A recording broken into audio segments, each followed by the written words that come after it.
So you played in the NPR Tiny Desk. Obviously, I want to start our conversation there. So tell me the story of you landing that, I don't know, gig, let's say. How did that whole thing come about?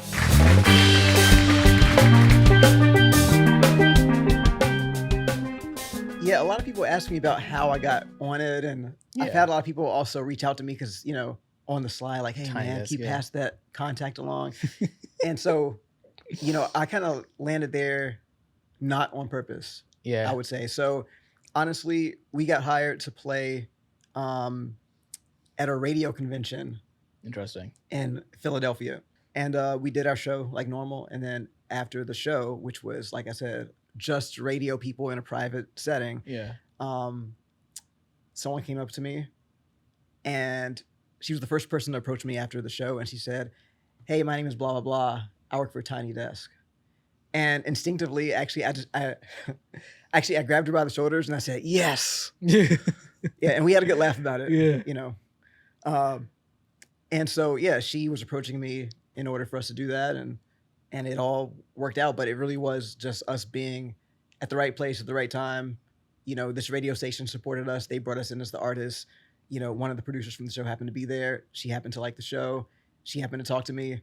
It's like the stars aligned. Yeah, I mean, For sure. people say like, luck is preparation meets opportunity, and like that's like one of the perfect examples of that. Let's go back on the clock a little bit. I want to talk to you about the instrument that you play. Yeah. Most Steel people, pan. it's a steel pan. I know what it sounds like only because of one song, which is a Kodak Black song.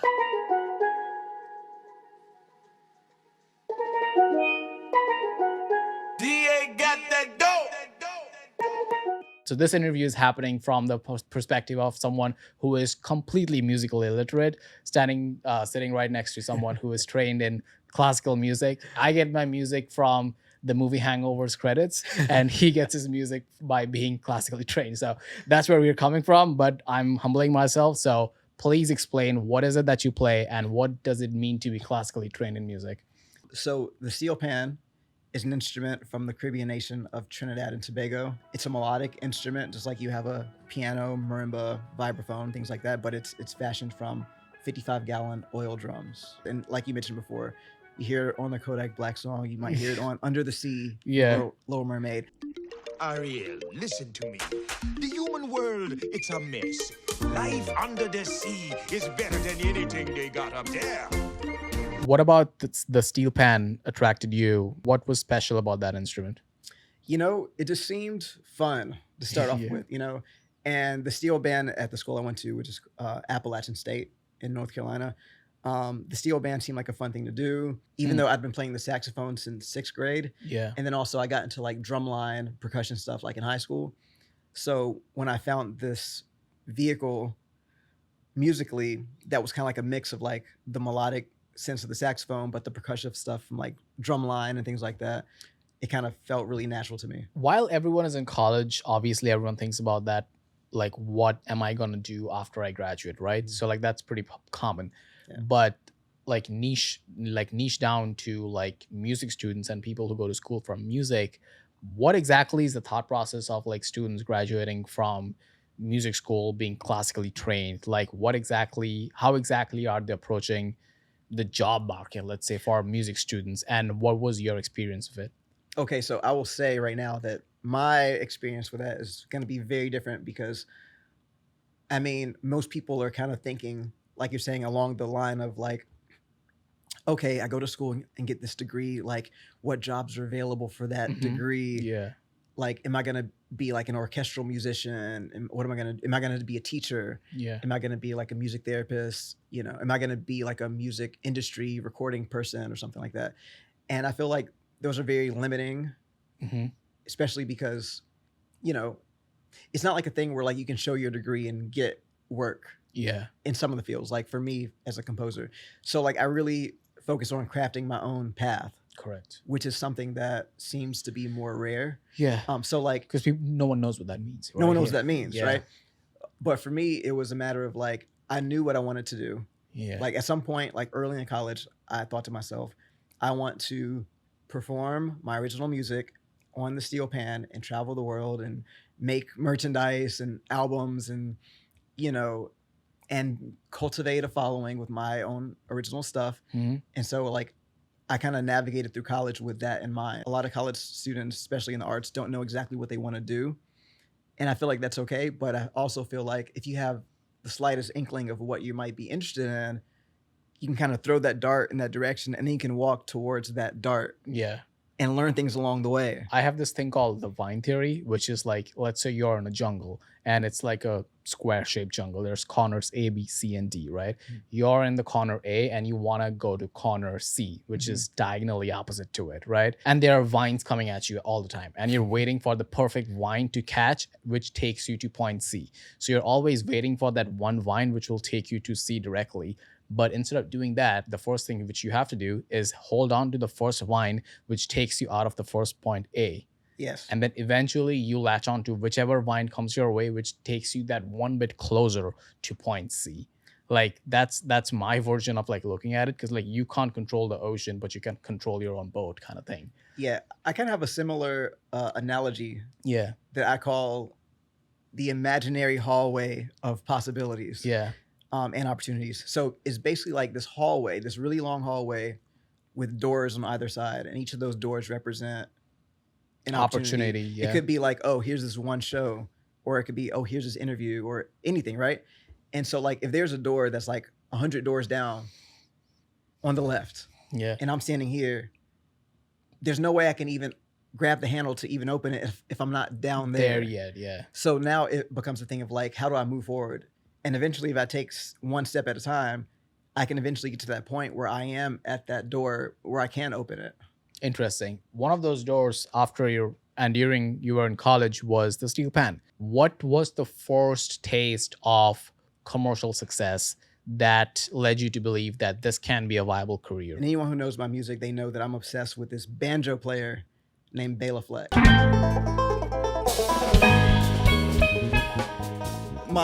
My musical hero, Bela Fleck, played with us on that first song. Everyone give it up for Bela. Bela Fleck is really special because he takes the banjo out of its original context where they normally think of banjo as like bluegrass and country music, but he has taken it in the realms of like jazz and rock and like Indian fusion music. Like he's on tour right now with Zakir Hussain, the greatest tabla player in the world, you know. He's taken it to all different corners of music. He doesn't let those genres in the walls of that like confine what he's doing. And so when I saw that this guy was like making a living doing that and had a whole sustainable career, it made me feel like it was okay to kind of do what I was thinking of. So it wasn't like, oh, that guy's doing that, let me try to do something like that. It was more like, oh, he also plays his instrument in a different way than what people expect. Because a lot of times when people see the steel pan, they either expect like a thing that's like culturally related to Trinidad, whether it's calypso or panorama or soca music, or something along those lines. Or they think, oh yeah, I was on a cruise ship one time. There was a guy playing, and that's also fine. Yeah. But what I do is neither of those things. Yeah. Yeah. What is it that you do then? That's the $1 million question that we're all trying to figure out, including myself. You know what I do? Like, I'm a composer. Yeah. And I create instrumental music that isn't really bound by any particular genre. Yeah. And it's just like based off of what I feel and what I want to put out, just like an artist, like a visual artist, except my medium is through playing the steel pan in the context of my band. Gotcha. And that band is Jonathan Scales Orchestra. That band is Jonathan Scales Orchestra.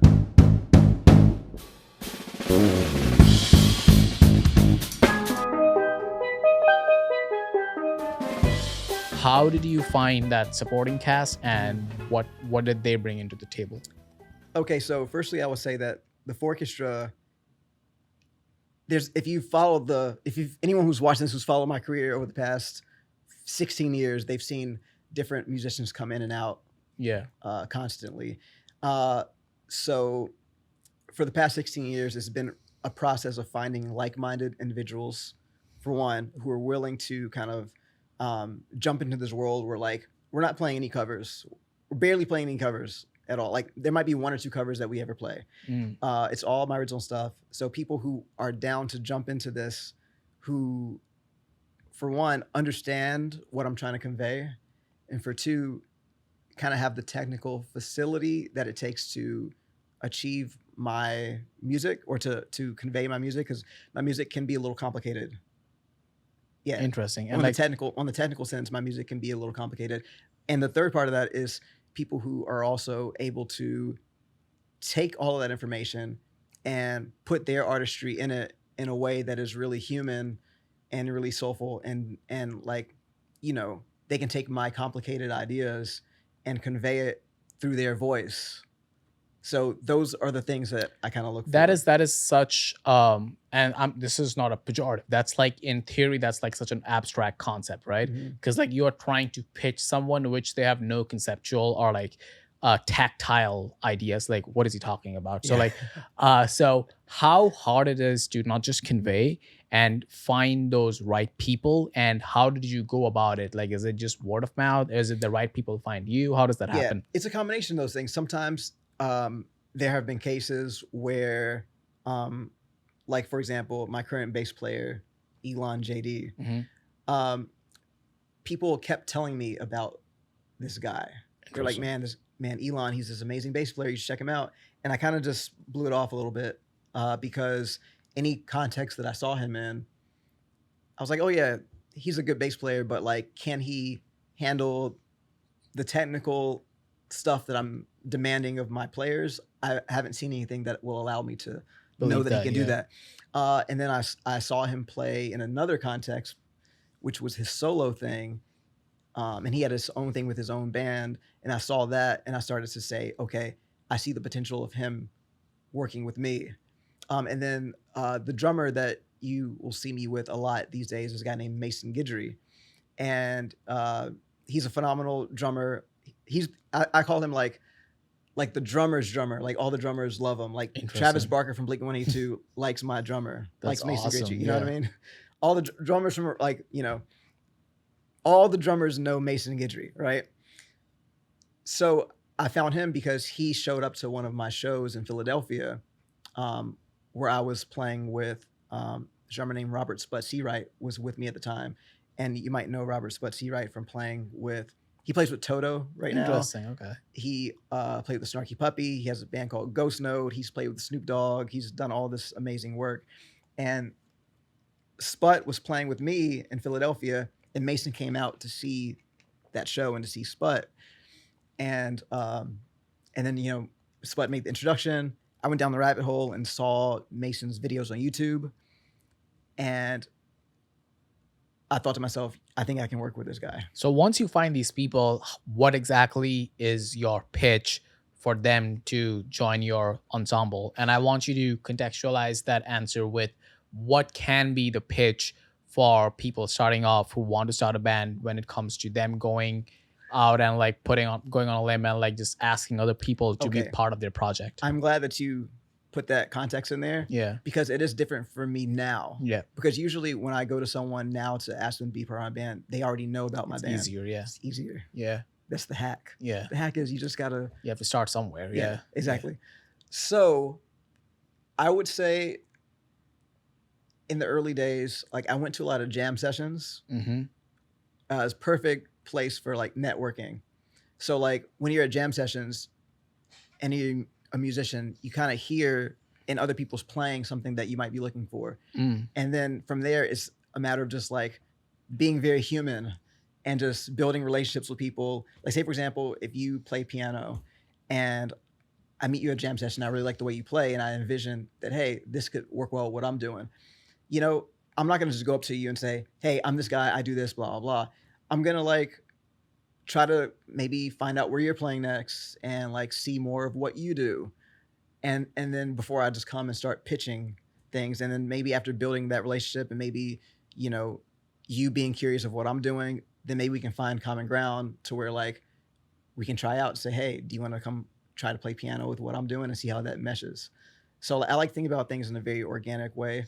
The reason I ask is like from like outside in, everything seems like there is probably a secret code to everything. There probably must be like a secret WhatsApp group where all the musicians hang There's out. no secret code. Same thing I do in businesses, like finding people to work with, and like it's a human thing. Yeah. You build connections, and eventually, I don't know, like 2 months later, they become your client and whatever. Right. The point being, the human relationship and like the care comes first. Like I don't work with anyone whose content I don't like. So Right. I am a fan of everyone that I work with. That liking someone's creative stuff, especially when it's like creative stuff, like you have to like their stuff to be able to work with them and just jam with them. In your case, literally, that is really important when it comes to like bringing like to flourishing long-term relationships. And Yep. that's what you experience, right? Yep. And also with that, that's only one aspect of it, because say if we're touring, we might have one show a day that might be 90 minutes. That means that the rest of the time you're just with them as a human being. Hanging out, yeah. So somebody might be the greatest musician in the world, but you might not want to be around them. A shit person, yeah. You don't want to hang out with shit people. It's a general rule, yeah. Yeah. So there's that aspect of it too, Yeah. where there's people who are great, but then it's like, okay, how is it going to be traveling with this person, eating Yeah. at restaurants, you know, being in hotel rooms and like just the general hang that's not on the stage. Yeah. So like all those things are factors as well. Yeah, it's like how you scan like a potential, I don't know, like a relationship partner. Like when you guys are not having fun, like just like being two human beings existing together. Exactly. Like what's that like? What's that like? Can I survive the mundane with this person? Like that's the same thing when it comes to like finding, you know, band members in this case. Being a little bit more specific about the operation, talk to me about, I don't know, like the business of the band, for lack of a better, like what exactly are the different boxes that you need to check? From my understanding, it's like musicians, booking agent, tour manager, stuff like that. So what are those boxes which someone has to check off in a band, and what is that case in your band? Okay, so there's the band itself, there's the music, whatever the product. I'm gonna call it product for Yeah. the sense of this business Yeah, conversation. yeah. Let's make it a So product. whatever the product is, Yeah. you know, that's the most important thing, because that's what everything is based off of. Yeah. A lot of times people forget that part. Yeah. Because they're just trying to figure out how to make money, or Money, whatever, yeah, and they're yeah, not thinking like, we got to have a good product Yeah. first, right? So like in my case, I have my band Jonathan Scales Orchestra, which is the music part, right? Now, in terms of like the different business entities that that can be involved, so on one side you have like the booking agent, and the booking agent is the person who really just like finds and or just confirms the dates. They just make sure Okay. that like they can get the best deals for you. And also it's good to have a booking agent, because like I like to say that business people like to talk to business people and artists like to talk to artists. Same. Yep. Right? So something that a booking agent can do that I can't do is like they might be able to negotiate a deal where I could negotiate the same deal, but Yeah. a business entity is going to look at me like, of course, artists, they want X amount of dollars all the time. And, you know, they don't understand how business works. And the artist is going to think, oh yeah, they're trying to rip me off and this and that. The booking agent is a good middle person to be like, okay, how do we find a middle ground of the value that this artist can bring with the budget that you actually have available as a business entity? How can we make that work? They're a good middle ground for that Between you and the venue, yeah. between me and the venue. Got it. To the point where like, and I'm telling all my secrets right now, but I used to have an alias booking contact, yeah. and so now I'm telling that the was you, world. yeah. Yeah, I had an alias named Simon, Nice. and Simon could. Simon sounds like a good booking agent. Oh, I'll Simon trust was him. Yeah. killing the game. Yeah. Yeah, so I would email people from this perspective of Simon, Yeah. and I would say, hey, like Jonathan Scales is going to be in Atlanta on September the 4th. Yeah. And this is what we need, blah blah, I was able to actually have actual business conversations without the business person seeing me as the artist, because I'm the business person and the artist. Yeah. But like they might not see me like that, so there were times where I kind of like circumnavigated the situation by pretending to just be another business entity and not the artist. What did you learn? Because like you're obviously like, I don't know, for lack of a better word, you're faking it. But like, what did you learn in that process while trying to like camouflage yourself in the business world vis-a-vis like, what was your experience in like how to pitch my value prop the best to these venues, because at the end of the day, they are trying to make money, you're trying to make money. So Right. what was that process of like, how do I pitch my band and myself in a way that makes sense to them and it makes sense to me? Well, I mean, the biggest takeaway for that for me is understanding more that, hey, the venue is a business. Yeah. Because a lot of artists who haven't done a lot of the groundwork for themselves, Yeah. they just kind of see it as like, these people are trying to take advantage Rip of us me as off, yeah. artists. They're trying to rip us off. They're not paying us what we're worth. And that's a really sticky situation, because I could also go to the artist and say, cool, so how much value are you bringing to this venue? Like outside of the artistic, ethereal, like your Yeah, abstract stuff. Yeah. abstract stuff, like how many people are you actually bringing into the door? How many butts on seats can you put? Yeah.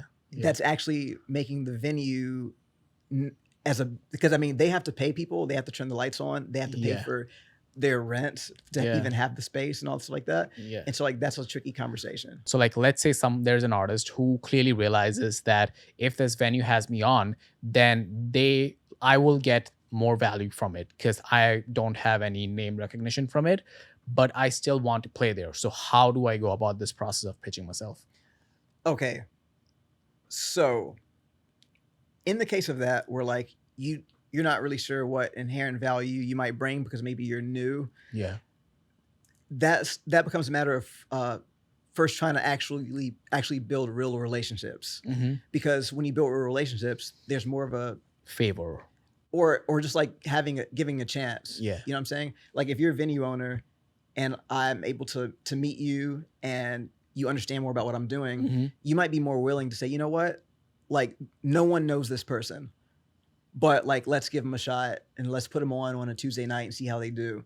And maybe I'll lose money on them the first couple times, but I believe in what they're doing. So like it's hard to give a pitch, but Yeah. that's No. that's the That makes sense. concept. That makes sense. That's the yeah. concept, because guess what? If you don't know who I am at all, Yeah.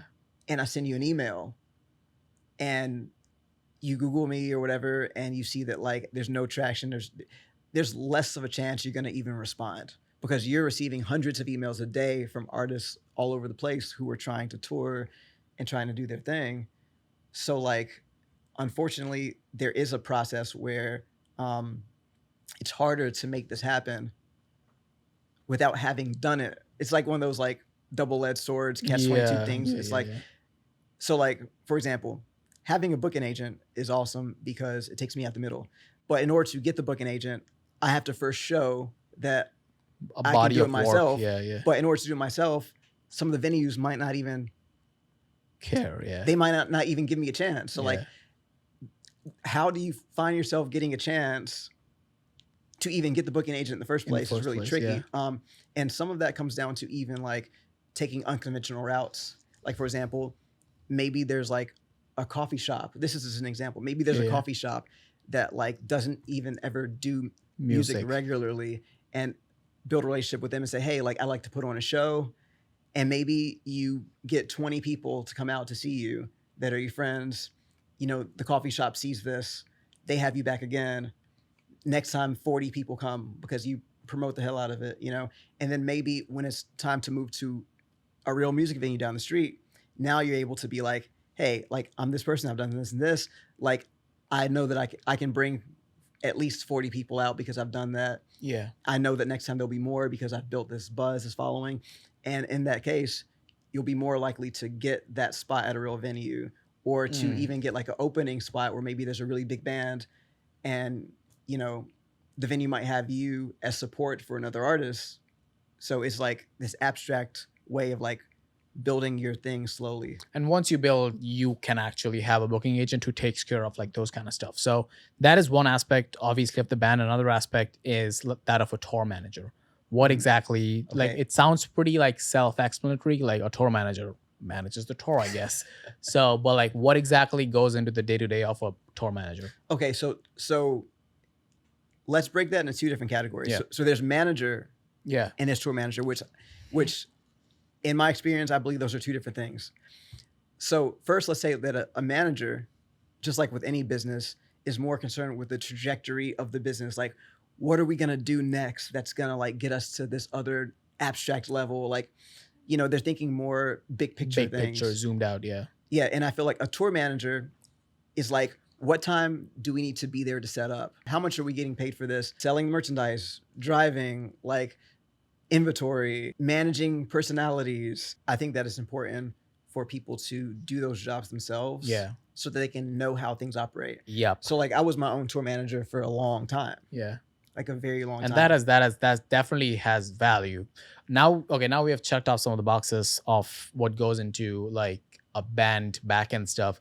Let's talk about the band itself. So in your band currently, there are like, including you, there are like 3 people, right? Yeah. And in general, when a band gets started, how exactly, and I'm sorry, there's no way for me to do this without using business terms, but Yeah. like how exactly is the equity distributed? The money we bring in, who gets what portion of it? Who does anyone have a larger share? Because like always people think that the guy who is singing, he gets the most money. Like, is that Right. the actual thing, or like how exactly does it happen in real bands? Okay, so because there's no right answer, like in the especially in the world of creativity and art, Yeah. there's no handbook to this. So I think it's important for people to do what makes sense for the longevity of the operation. I tend to pay my people the same as me Okay. because even though like So your name's on it. it's Yeah. my name's on the thing, Yeah. you know, but there's a value in me taking care of the people that work for me and who have dedicated their lives and their schedules to bringing my idea to life. You know what I'm saying? That's why I hold on to my people for longer, because they tend to be happy working for me. Okay, 2 follow-ups. So like first thing you just said about the band, like dividing whatever you guys bring in equitably, and I'm pretty sure that that's not the most popular way to do things. Yeah. And I might be wrong here, I don't know. In that case, like how exactly does it happen in the real world? Like when someone is like, the most common thing which people think of a band is like you have the lead singer, you have the guitarist, you have the Right. drummer, you have like another percussion person, you have someone who has like some like jingle stuff. So again, I have no idea of this world. So Jingle stuff, I like how exactly does it happen when it comes to like, is there like a giant negotiation where everyone and their agents show up? So here's the deal. Like this, it's like the Wild West. Yeah. You know what I'm saying? There's no handbook that says this is how much you pay your people. Yeah. So in the spirit of that, sure, like in a bigger situation, Yeah. like in my situation, I just kind of told you that like I try to make sure that everyone feels like they're equal in that respect, Yeah. right? Yeah. In some other situations, let's take someone, for example, like Beyonce. Yeah. Like I'm willing to bet. First of all, the other musicians are not making what Beyonce's making, Yeah. obviously. Oh. And then even within that, it does come down to individuals, you know, like you make what you negotiate for. Yeah. So like there could be 2 people in a band like that make different things, because maybe one person's just happy to be there Yeah. and they don't want to rustle the feathers. So they're like, man, I play with Beyonce. Like whatever they pay me, this is more than I would have ever made. And there's other people who would be like, you know what? Like I've played with this person. I played with this person. I played with Jay-Z. I played with all these people. So like, I know how the business works. So like, I know the value that I'm bringing Yeah. on this instrument. So like, I'm going to need this. And then at that point, the artist and their management team could say, cool, I'm going to go with that. Or they're going to say, you know what? We can get Joe Schmo Yeah. to do it for Less. less. And so like, it is like the Wild West. There's no Again, answer. I thought so, because like I'm again asking as someone who is musical illiterate, I like this is how things happen in the real world. In every case, you realize what value you bring in and you negotiate on behalf of it. I just thought in like the music world there's like a secret black book where everyone knows that guitarist gets like 30% of it, like the percussion guy get like a 40% of it. Like okay, now that it makes a lot of sense that it's at the end of the day it's about value, which dictates equity, I guess. Talking more about like Wait, sorry, go let on. me jump in. Yeah, one sure. second. Yeah, sure, sure. Hold Yeah. that point. I think this is an important point to talk about, especially in people who are like running their own Operation. bands Yeah. and their own operations. Is a lot of people when they start off, they don't really pay their musicians very well because they're like, oh, we're starting things up. Mm-hmm. But what you're not realizing is that you as the artist, this is your baby. Yeah. So like, if you want people to really put their all into it, you have to take care of them and take care of everything, even if you're gonna lose money, Yeah. because you're investing. Yeah.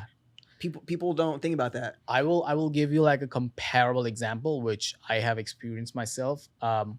my business handles a lot of YouTubers and a lot of podcast people and a lot of like independent content creators, right? And there is a tendency of creators when they're getting started off with any sort of content, podcast, whatever, they have a tendency of like hiring video editors or like, I don't know, designers, sound engineers, and all these people and telling them, hey, we are bringing you as part of this project and we will pay you as we grow. As true and as promising that may sound, it's kind of your obligation to pay the people who are helping make that content, but not because of the sake of like workers' rights and all that stuff, which is true and which is something which I support, Yeah. but also like you have to respect the art. It's work. It's like you never not pay a plumber, you never not pay a carpenter. Like you pay all these people because they are doing something valuable. Right. Same goes for artists of any kind. If it's helping your content succeed, it's your job to pay them regardless of whatever money you bring in, and you may be in the red for now. But the point being, like, their job is still their job, which they're doing, and you will pay for their time. Right. And I think that like so that is how it should be. But like everything else in the arts, there's a gray area. Totally, yeah. Like 100%, for example, yeah. like I have friends who like graduated from college in the music industry field when it comes to like recording, and they work in studios, and they'll get an internship, an unpaid internship. Yeah, totally. And like I'll give you one example. A friend of mine, I'm gonna call him out right now. His name's Kuldeep. Yeah. And Kuldeep, you know, he went to college for music, for music industries, started working in a studio in Atlanta, was not making anything, and just stuck through it. And he was like working for all these big name people as like the assistant and things like that. Yeah. And, like to the point where like having to sleep in the studio. And I don't know if it's okay to say this, but like Totally. sometimes even like not even affording food, but then like eating artist leftovers and stuff like that. Yeah. And now, because sticking through that and making his way up, he's the main engineer for J. Cole. Jesus Christ. You see what I'm saying? For Dreamville, like entire, like, or like just J. Cole stuff, like. You know, I'm not sure. It might be all the Dreamville stuff, but like he definitely is like the recording engineer for J. Cole, like 100%. Damn. Shout out Kuldeep. Yeah, that's awesome. Yeah, Kuldeep. Shout out. Right. Yeah. But you know, like that's an example of like, you know. No, what you said there, the gray area, and yeah, working for free is something that is just like part and parcel of the job. And there's a lot of discourse about internships, unpaid, is someone else taking advantage of you. And I will actually go out on a limb and say it's like, if you're starting off, if you don't have any connections, there is no other way than like just fucking eat shit. When you're starting up, there's no other way. It's like, I've done it. I know friends who are like super successful now, who are I'm 27, who are in this age range, like kind of like mid-career, who have all worked for free or little to nothing because they wanted to get a win in the book. That's just part of the job. Especially it's part of your job when you're working in the creative field. I know video editors who have worked for free. I know graphic designers who have worked for free.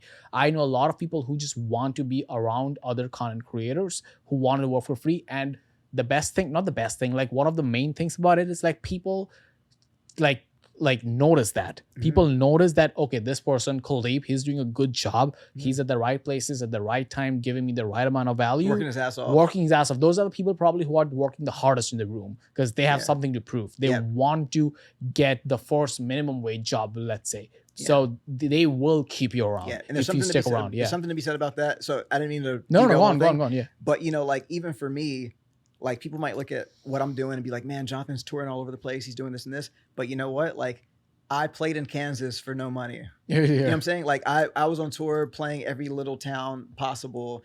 And I did that. Get the reps in, yeah. I did that. So like, you know, on one hand, it sharpened my chops as a band leader, as a person who's, you know, a touring musician. But also like I learned how to like, you know, I put in the work to plant the seeds. And yeah, so like, I know a lot of people who are like, yeah, I'm not going to leave the house for less than, or for less than X amount of dollars. And you know, there is value in that too. And I think that for each person, it's about finding what the middle that balance is going to work for you. Because of course there's things that like knowing your worth. Yeah, that's a thing. Yeah. But also knowing when you have to push yourself Yeah, because because like there's a bigger picture. yeah, because like my rule is like if someone is not negotiating you for your like value, like for the money, let's say, you're probably not pitching yourself well. Right. Like I think like those things are like again like these things you like learn as you go, but it all starts with like getting that first dub in the book, and you do that by working for free. Okay, I think we have covered like your story and your come up as a Yeah. whole. I really want to focus a lot more on like just general education stuff when Let's it do comes it. to like the music industry. Uh, there's a lot of discourse about record labels and are they predatory or do they bring actual value in today's internet music world? I want you to explain the operation of a record label and to what extent do you think what they do and their operation is justified? You know, like with everything, It's nuanced. all of this is abstract. Yeah. It's like the Wild West. You Yeah. know, rules are changing I just daily. want you to first start with explaining the science of it. Like, what is it and how Okay. does it work? So I would say like record labels back in the day, Yeah. they were more willing to find an artist Mm-hmm. from obscurity, Yeah. see the vision Yeah. business wise, Yeah. and develop the artist. There's literally like, you know, artist development was a thing, Elvis. you know? Yeah. Yeah, artist development was a thing where like you take someone, pluck them from obscurity, they have some amazing talent, and then you have the management and the budget wherewithal to like create this thing. Yeah. And I think that like that was a tricky situation because on one hand they were able to build these great artists that we all know and love, Yeah. but also all those artists necessarily didn't make as much money as maybe they could have or should yeah. have Yeah. Yeah. for their work. Yeah. But at the same time, they were given a platform that was impossible to get without it. You know, people couldn't afford cameras and Yeah. things like that, you know? So now I feel like as time has progressed, because people can do things themselves, two things have happened. One, more people are making music than ever before. Than ever. Yeah.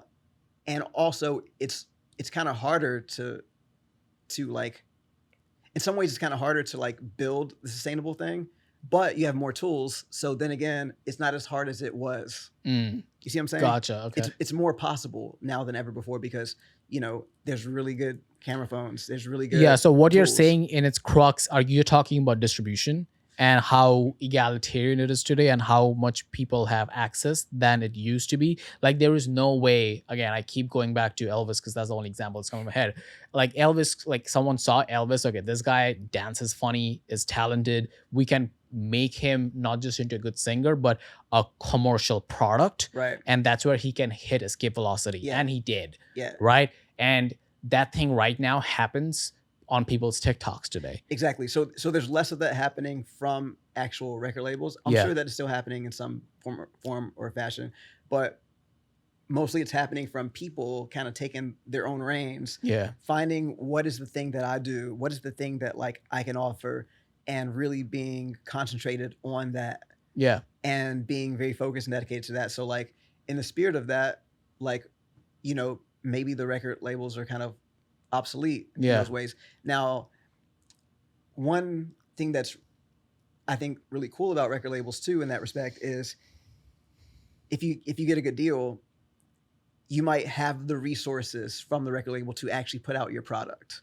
Whereas doing it independently, even if you have an independent record label, you're still, a lot of people on independent record labels, they're still having to pay for everything themselves. Okay. You know what I'm saying? Yeah. So like, I'm on an independent record label called Rope-a-Dope Records.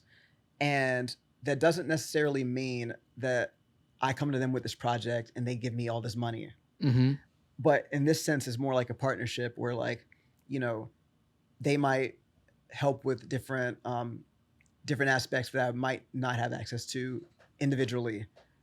But it doesn't mean that I couldn't have those things independently, but it's like a partnership in that way. There's 100% of the ownership, right? Yeah. That's split into half. So there's 50% for the writer Yeah. and 50% for the publisher, Mm-hmm. right? Now, for me, I'm the writer and the publisher Mhm. because I'm an independent person. So that means that like I am getting all of that Yeah. to these two different entities, me as the writer and there's me, which is Publisher, which is the the publisher. distributor. Yeah. Yeah, right. So with record labels, because they are, blasting your stuff out to bigger audiences and giving you that platform, Yeah. they tend to be able to say, well, we're going to take this % of your publishing, or we're going to do this, because like that's also how they make money. Yeah. So, that's kind of how that works.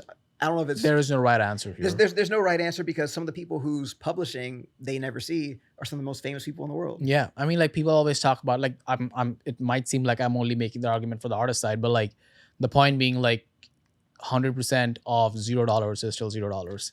Yeah, exactly. So- It's really tricky to navigate, Yeah. especially as like an artist blows up and gets really, really big. Then Yeah. they realize, how much money they lost out on Yeah. from taking that deal. Yeah. But then that's tricky too, because like they didn't You have to wouldn't take, have made any of it to begin with. They didn't have to take that deal. That's the Yeah. other part of it.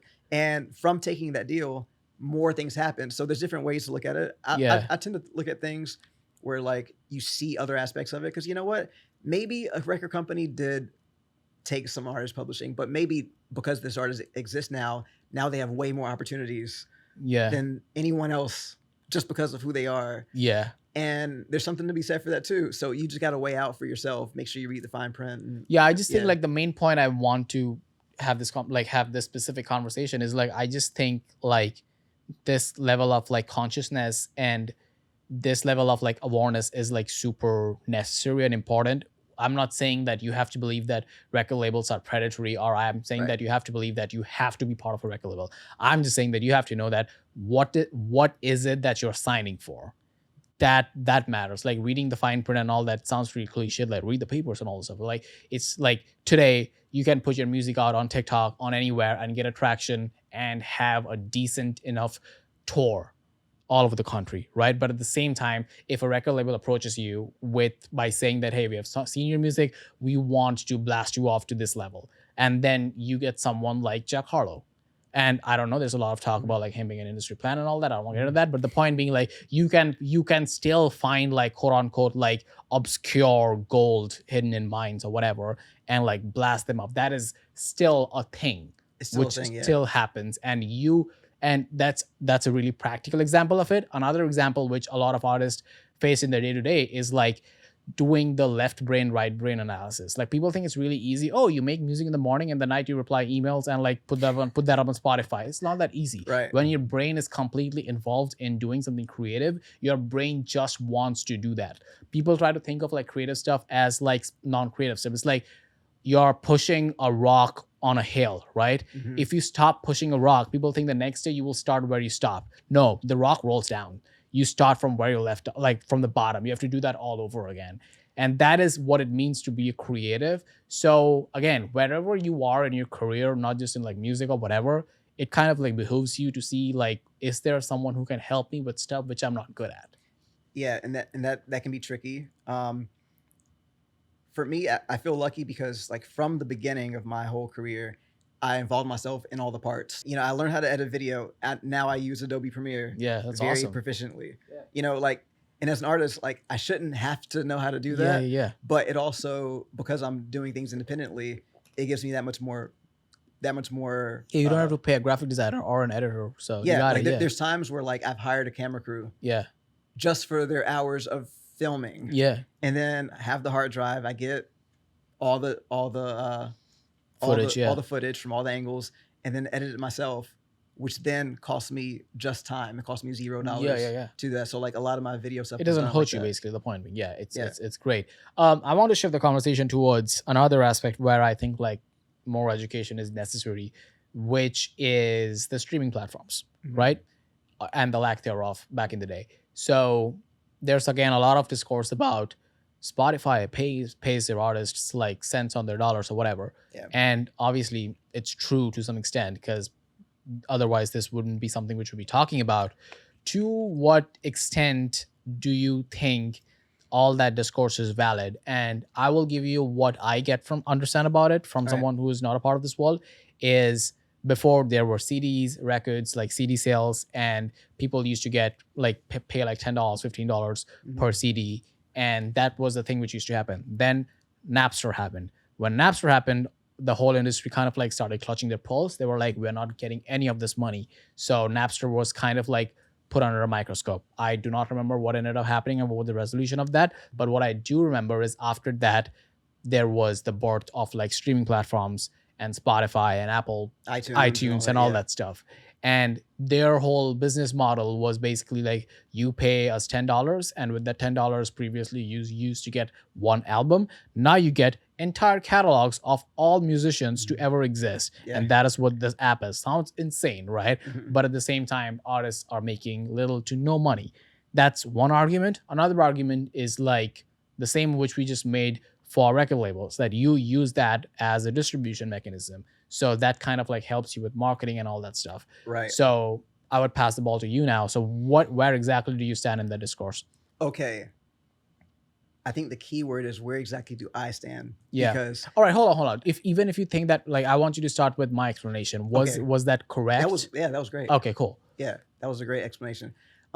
I feel like I have an unpopular opinion. Okay, yeah, let's hear it. As far as musicians go, people might see this and think something, but this is my thought and my experience. Okay. Firstly, we have to take into account that technology is always going and always has been going. Yeah. Sometimes at a higher rate. And now we are in these modern times where the rate is like exponential. Yeah. Yeah. It's like that, right? Yeah. And that's not something like, if you go against that, you're only shooting yourself in the foot. So you got to figure out how to make that work for you. Yeah. Right. So in the spirit of that, in my case, the reason why I don't have a problem with Spotify and things like that, even though the rates are really low, and it's really hard to make money from that. Yeah. Because I'm saying, okay, this is a thing that's happening. How does that affect me? And the way that affects me is, people who are into my music are checking out Jonathan Scales' Orchestra on Spotify. They're listening all the time. And then when I announce tours, they're showing up because this music has become part of their daily life. Yeah. And they've internalized it in a way that maybe they wouldn't have, or maybe they might not have had access to, because maybe they discover it through Spotify somehow, and maybe they would have never even come across it. So I tend to see it as like extra, almost, where now that person who has been listening religiously on Spotify, now they show up to my show. It's a ripple effect, yeah. Yeah, they show up to my show in Dallas, Texas. Bring their friends. Their friends. They buy the physical merchandise that we have there, including records and CDs still. Like it's part of the culture, Yeah, like it's 2023, whatever the day it is right now. I still sell CDs. I sold CDs last week. That's awesome. Physical products. Yeah. What they do with that, who knows? But if they actually put it in a player, maybe they do, maybe they don't. But the physical product, I'm still selling that. Definitely not to the degree as I was selling it like 4 years ago. Yeah. You know, but I tend to see things in that light where it's like, you know, this is part of the process, and, you know, people who are getting into my music that way are coming out. Now for artists that don't tour. Yeah. That's another conversation, because there's not a lot of opportunity for those chances to come back. Then we get into the idea of like, okay, you don't have to have your music on Spotify if you don't want it on there. Yeah. And if you do, you're kind of like going with the rules of what's already existing, or you can challenge those rules. What people do, like people who are anti-Spotify and people who like rally against it, that is great. I have more power to you. I will also benefit if they raise the prices. Yeah. You know? What exactly is like the resolution there? Because like sounds like, again, from like an outsider's point of view, sounds like the only way musicians, independent or not, they are making money right now if and only if they tour. Is that correct? No. I feel like that happens if you put yourself in a box. Okay. Like, this is a field where you have to think outside the box for what works for you, because there is no manual. Set rule, yeah. There's no instruction manual on how to do this. So like maybe for a person that means like getting into like music supervising or film score or something like that. Maybe to someone else it means teaching about music. So there's different ways to make money. Okay, let's touch on that. Let's quickly run down your list of your streams of income, and if you're Okay. comfortable, like just kind of like draw me a pie chart of it, like what percent do you make from what? Okay.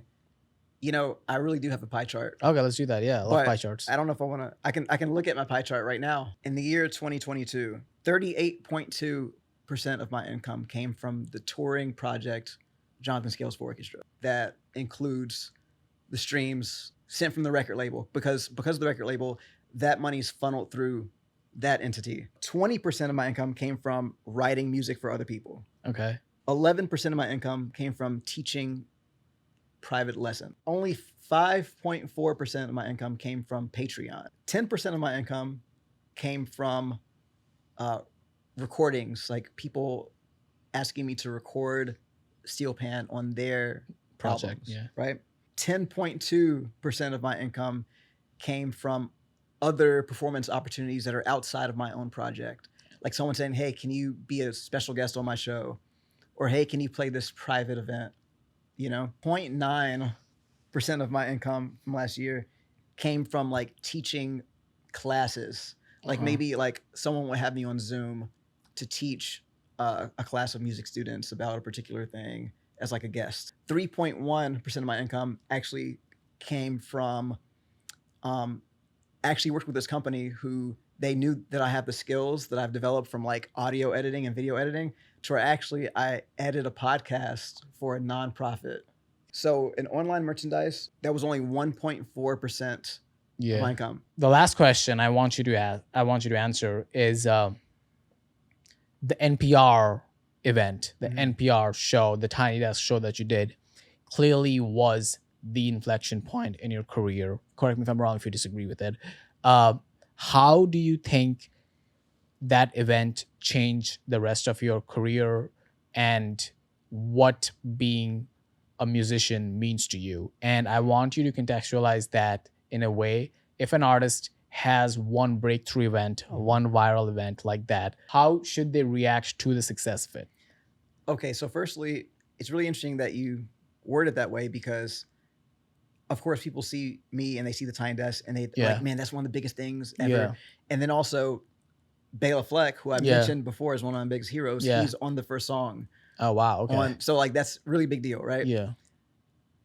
But there is a psychological component where you can't, or I can't necessarily put that on such a high pedestal that like I don't continue to do what I do.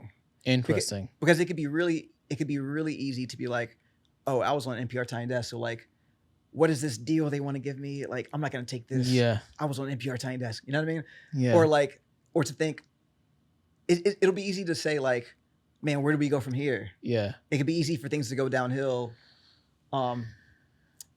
Like thinking about like, all right, I did this thing that's the top of the mountain. Yeah. Which it is. Yeah. You know, in a lot of ways. But I think approaching it in a different way psychologically is really important. So for me, I like to think about like building a structure, like an actual building, and there's a lot of bricks that you have to lay in order to build the structure and to build the foundation of a structure. And to me, I like to treat everything as one brick. Okay. Brick You know by what I'm saying? brick. Yeah. Like NPR Tiny Desk, that's one brick. Yeah. This right here is one brick. Awesome. Yeah. Like releasing an album, that's Yeah. a brick. Like, you know, meeting someone who becomes a fan and they come to a show, they might become a lifelong fan. That's one brick. And keeping that mentality is what helps me to just like keep going, because it could be really easy psychologically to like not keep going or to like, you know, kind of staying focused. That's the easy way to like stay focused on the work. You know what I mean? And let the work do what it does. Yeah. So like a lot of great things have come from us being on Tiny Desk. Yeah. But that's a byproduct of having done it. So I don't need to concern myself with the byproduct as much. We did it. We put it out into the world. It's growing. It's doing its thing. And let that be what it is, and just keep focused and keep on adding bricks to the foundation. On the flip side of the coin, how should people and artists specifically deal with failures? Because there's a lot of ways someone can react to success, and like you said, you can like just deal with success as just, okay, this was good, that's in the back burner, I'm grateful for everything that led up to this one thing, but I will not think about it. I will humble myself, 10 toes down, let let whatever come from it happen. But at the same time, you can apply the same logic to failure. Okay, I failed in something, it's over, let's forget about it. That's a great attitude, but I also think that there's a part of creativity which means that you should want to become better. You should want to improve your craft. And that means actually being conscious and receptive of how people, like the reaction basically. Like it's really easy to kind of like dismiss it's like people as haters or whatever. And maybe there are haters. I'm not saying there are no haters. But at the same time, like how should you deal with like failure? Well, there's so many quotes out there about failure. Yeah. And failure is a lot of things, but it's important. It's an opportunity to learn. Yeah. You know what I mean? It's an opportunity to say, where did I go wrong? And, and with that idea, you can take that one direction or the other. You can stay on the ground. Like failure is like falling down. Yeah. You can stay on the ground and say, oh, I tripped and I hurt my knee. Or you can get up in the pain and push through it. And that's how you're going to get to the next part. Yeah. You know what I mean? Remember that analogy I made about the hallway? The doors, yeah. With all the doors? Well, like, it's not a straight hallway and there's all kinds of obstacles and you're going to fall and you're going to get scraped up and all that stuff. And really, in order for me to get down to door 100 at the very end, like, I'm going to fall. Yeah.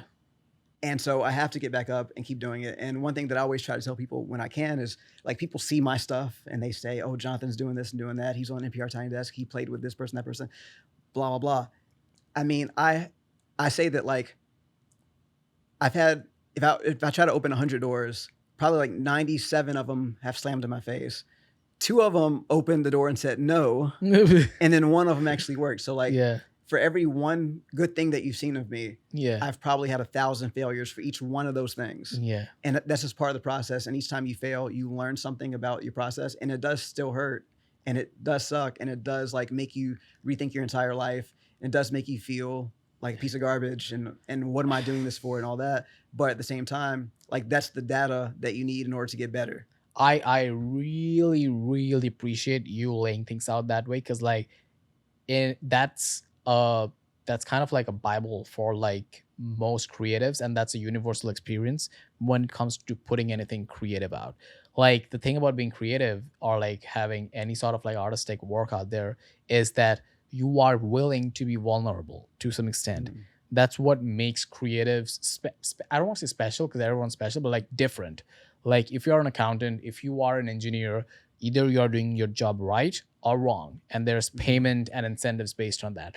Whereas being creative is there, like, it's all about that little gray area where you don't know what it is that you're doing. And is it right? Am I like talking to anyone? Like, is it working? Does anybody care? Does anyone give a shit? Or like, am I just like talking to myself here? Like, does anyone give a shit about like, not just like my craft or about me? It's like, it becomes like an existential loop, and you can just like muster in that. But at the same time, you have to realize that anyone who has succeeded in any sort of creative expression has gone through some version of it. Yeah. And also I'm going to add to that, I think it's important to like not get overwhelmed and just take steps. Yeah. So for example, if I'm trying to get all the way over there, just proverbially, whatever that means to you, getting all the way over there, like that's really daunting. Yeah. But maybe I can take one step. Yeah. And maybe that one step is like, oh, I got to send this email. Yeah. Or maybe that one step is like, you know what? Let me finish half of this song. Yeah. You know what I mean? Like, so I think that it's about like breaking it down and just going to like, okay, what's one thing that I can do right now? And that adds up. And I want to draw this parallel because like I have a similar relationship with my work, and it all started because I was a soccer player in high school, college, all the way. And like, you know, going to the gym, that whole thing, it's the same mentality. It's like you see like a jack dude right next to you and you're like, there's no way I'm going to be that guy. But it's all about like showing up to the gym for, in the beginning, half an hour. After a year, it becomes 1 hour. After it's like 1.5, but then you take care of your diet. It's just like brick by brick, one day at a time. And like that attitude helped me to do a plethora of things. And as stupid as it sounds, like being creative is kind of like going to the gym. It's like you have to put your reps in, you have to put your hours in. You will see people who are better than you. You will see people who are richer than you, but that doesn't take anything away from you. Your only competition is you. That's right. Cool. Perfect. We'll end it right there. Again, thank you so much for your time. Thank you. Really appreciate what you do. And I appreciate what you do. Yeah, likewise. Thank you for reaching out.